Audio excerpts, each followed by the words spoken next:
All right, let's just get right into it. We've all heard this advice a million times. It's on posters, it's in graduation speeches, it's everywhere. But what if I told you that the most common piece of career advice is actually the most destructive? Today, we're going to take that beautiful sounding phrase and show you why it might be the very thing holding you back. And yeah, this is the big one. This is the mantra we're all sold. Do what you love, and you'll never work a day in your life. I mean, it sounds incredible, right? So simple, so pure. The whole idea is that if you can just line up your job with your personal interests, work stops being, well, work, and just becomes this amazing, blissful state of paid playtime. It's a really nice thought. But that's all it is, a thought. Because, folks, it's a lie. For the vast majority of people, it's a complete and total fantasy. And you know what? It's the reason why so many talented, smart people end up totally broke, burned out, and just feeling like total failures. This advice isn't just wrong. It's actually dangerous. So where did this even come from? You'd think it's some kind of ancient, timeless wisdom passed down through the ages, but nope. It's actually a marketing slogan. It was born out of the self-help boom back in the 1970s. It was literally designed to sell books by confusing a personal feeling, passion, with a real, actual, viable business model. And this slide right here, this lays out the central problem perfectly. On one side, you've got your passion. It's an internal thing, an emotion, a personal interest. But on the other side, you have what the market actually values, what people will pay you for. And that is solutions to their problems. It's about creating value for other people. Let's be real. The world doesn't pay you for your passion. It pays you to solve its problem. So let's really get into it. Let's break down exactly why this advice is so toxic. There are three, let's call them toxic truths, that really expose this whole follow your passion idea for the trap that it really is. All right, let's kick it off with toxic truth number 1. And it's this: your passion is fragile. I mean, think about it. It is a terrible, shaky, unreliable foundation to build an entire career on.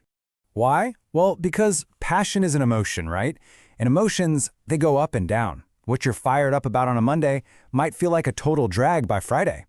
Trying to base your entire livelihood on a feeling, that's like trying to build a house on a cloud. A skill, though, that's different. A skill is a craft. It's reliable. It's durable.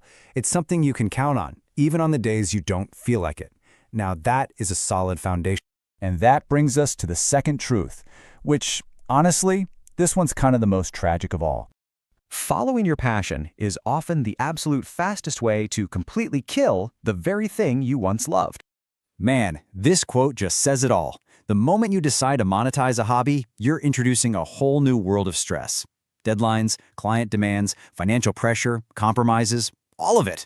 The activity that was once your joyful escape from the pressures of life, suddenly it becomes the source of all that pressure. It's not play anymore. It's a job.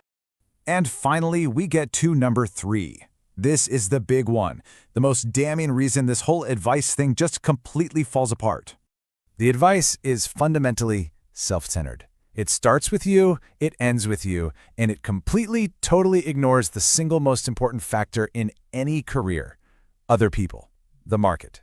So here's the deal. Telling someone to ask, "What do I love?" is basically narcissistic advice, at least when we're talking about a career. It puts your feelings first above all else. But a truly successful, sustainable career, that starts with an outward-facing question. What problem can I solve? What do other people need? What value can I create for them?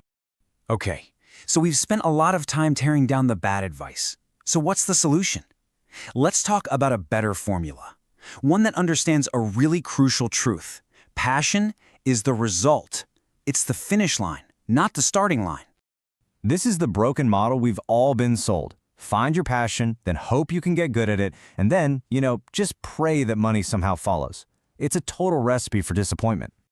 So here's the real sequence, the right way to do it. Step 1, you find a valuable problem that needs solving out there in the world. Step 2, you build a rare and valuable skill that can actually solve it. And this takes discipline, by the way, not just inspiration.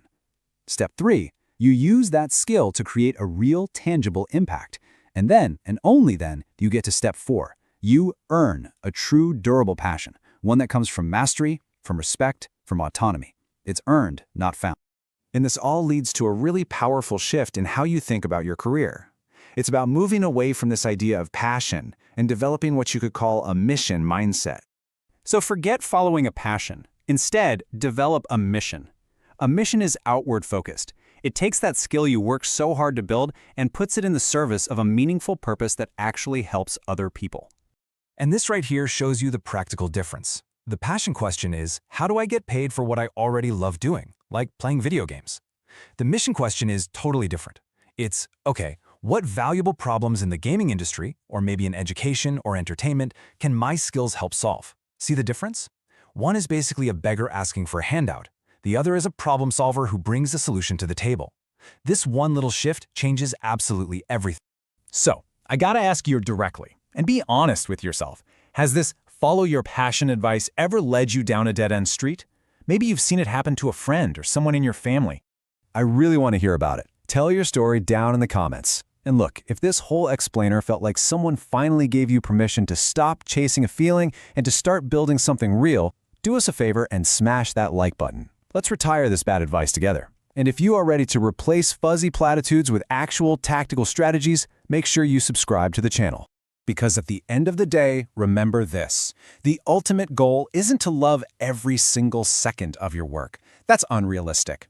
The real goal is to become so valuable, so good at what you do, that you earn the right to control your work and your life. To do it on your own terms. That is real freedom. Thanks for watching, and I'll see you in the comments.